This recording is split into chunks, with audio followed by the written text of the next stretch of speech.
The world watched with bated breath as US and Russian diplomats convened in Riyadh, Saudi Arabia. The stakes were incredibly high. The ongoing conflict in Ukraine, now in its third year, had become a major point of global tension. These talks represented a crucial opportunity for dialogue. Could the two superpowers find a way to de-escalate the situation and pave a path towards peace? The choice of Riyadh as the venue for these critical talks was significant. Saudi Arabia, a key player in the Middle East, has maintained ties with both the US and Russia. This neutrality, coupled with its growing influence on the world stage, made it an ideal mediator for such a high-stakes encounter. The world hoped that this neutral ground might foster an environment conducive to open dialogue and constructive engagement. The talks themselves were shrouded in secrecy, with both sides remaining tight-lipped about the details. The intense media scrutiny only added to the air of anticipation. Every statement, every gesture was analyzed for any indication of progress or potential roadblocks. The outcome of these talks, many believed, could have far-reaching consequences not just for Ukraine but for the future of global geopolitics. As the talks commenced, a palpable sense of urgency hung in the air. The conflict in Ukraine had already claimed far too many lives and caused immeasurable suffering. The international community desperately hoped for a breakthrough, a glimmer of hope that this brutal conflict could finally be brought to an end. The weight of these expectations rested heavily on the shoulders of the diplomats gathered in Riyadh. The world watched, hoping for a resolution that could change the course of history and bring peace to a troubled region. Despite the deep divisions and mistrust that have characterized US-Russia relations in recent years, the talks in Riyadh did yield some positive outcomes, albeit modest ones. Both sides agreed on 4 key principles designed to guide future negotiations and de-escalate the conflict in Ukraine. These principles, while seemingly basic, represented a crucial first step towards a peaceful resolution, a beacon of hope amidst ongoing tensions. First and foremost, both the US and Russia agreed to re-establish diplomatic missions in their respective capitals. These missions had been closed since the early days of the conflict, severing a vital channel of communication between the two countries. Reopening them was seen as a crucial step towards rebuilding trust and facilitating direct dialogue, which had been sorely lacking. Secondly, both sides acknowledged the need to establish a high-level team tasked specifically with negotiating an end to the war in Ukraine. This team, composed of experienced diplomats and negotiators, would be responsible for hammering out the complex details of a ceasefire agreement and a roadmap for a lasting peace. Thirdly, the US and Russia agreed to explore avenues for post-conflict cooperation in Ukraine. This commitment signaled a recognition that the road to peace would require a collaborative effort to rebuild Ukraine's shattered infrastructure and economy. Finally, both sides committed to continued engagement and dialogue, recognizing that a lasting solution would require sustained effort and open communication beyond just formal agreements. This commitment to dialogue, however fragile, offered a glimmer of hope that the cycle of violence and mistrust could be broken, paving the way for a more stable future. While the agreement on 4 key principles offered a glimmer of hope, Russia's demands for ending the conflict in Ukraine remained a significant obstacle to a negotiated settlement. These demands, if met, would represent a significant concession from Ukraine and its Western allies. They provided a glimpse into the Kremlin's strategic objectives and the price it seemed willing to extract for peace. One of Russia's key demands was the formal recognition of its annexation of Crimea, a Ukrainian peninsula it had seized in 2014.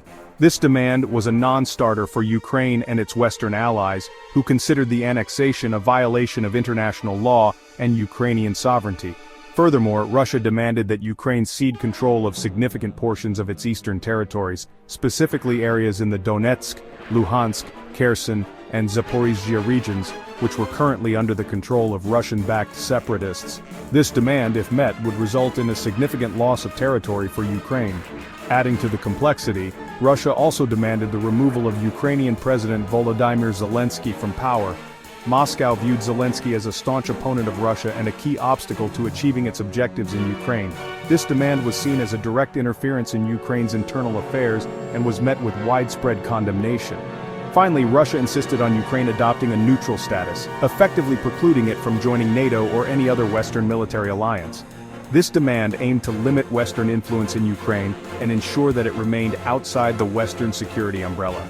the stakes in this geopolitical chess game could not be higher, with the future of Ukraine hanging in the balance. The US-Russia talks in Riyadh were met with a mixture of apprehension and anger in Kyiv. Ukraine, despite being at the heart of the conflict, was not directly involved in the negotiations. This exclusion fueled a sense of betrayal and frustration among Ukrainian officials and citizens alike. President Volodymyr Zelensky, a staunch critic of Russia's aggression, expressed his disappointment over Ukraine's exclusion from the talks. He argued that any negotiations regarding Ukraine's future should include Ukraine itself. He vowed to continue defending Ukraine's sovereignty and territorial integrity. In response to the talks and Russia's demands, Zelensky embarked on a diplomatic offensive of his own. He sought to rally international support for Ukraine's position and counter Russia's narrative. His first stop was Ankara, where he met with Turkish President Recep Tayyip Erdogan. Turkey, a NATO member with close ties to both Ukraine and Russia, had positioned itself as a potential mediator in the conflict. Zelensky sought to leverage this relationship to ensure that Ukraine's interests were represented even indirectly in any negotiations. Ukraine's exclusion from the Riyadh talks underscored its precarious position. While it received military and financial aid from Western allies, it was acutely aware of the limitations of this support. The talks served as a stark reminder that Ukraine's fate would ultimately be determined by the actions and decisions of global powers. In recent months, we've witnessed a significant reshuffling of power within the political landscape. Key figures have shifted roles and new faces have emerged on the scene. This dynamic change is reshaping policies and influencing the direction of governance. The balance of power is, well, constantly in flux, and it's a fascinating time to observe the political arena. One of the most intriguing developments has been the transition of a prominent tech innovator to a political advisor. This individual, known for groundbreaking work in the tech industry, is now leveraging that expertise in the realm of politics. Their unique perspective is already making waves, challenging traditional approaches, and introducing innovative solutions to some of the most pressing issues. It's a remarkable journey from the cutting edge of technology to the heart of political strategy. Kalob Byers has been a vocal advocate for comprehensive immigration reform. His proposals often emphasize the need for a balanced approach that secures borders while providing a pathway to citizenship for undocumented immigrants. On the other hand, Senator Rubio's vision focuses more on strengthening enforcement mechanisms and enhancing legal immigration channels. The debate between these two perspectives highlights the complexity and the multifaceted nature of the immigration issue in the United States. European leaders have been closely monitoring the developments in American immigration policy. Many see the U.S. as a bellwether for their own immigration challenges. Some European nations have already started adopting stricter policies, while others advocate for more humanitarian approaches. The transatlantic dialogue on immigration continues to evolve, reflecting the diverse political landscapes and societal values on both sides of the ocean. The current geopolitical climate has brought many regions to a critical juncture. Efforts to broker peace deals are being met with both optimism and skepticism. Some believe that new diplomatic strategies could pave the way for lasting resolutions, while others caution that underlying tensions remain unresolved. The world watches closely, hoping that these crossroads will lead to a more peaceful and stable international order. As we look to the future, the path ahead is fraught with uncertainties. Political, economic, and social challenges loom large, demanding innovative solutions and resilient leadership. While the road may be unclear, the commitment to progress and the pursuit of a better tomorrow continue to drive efforts across the globe. The journey is unpredictable, but the resolve to navigate it remains steadfast.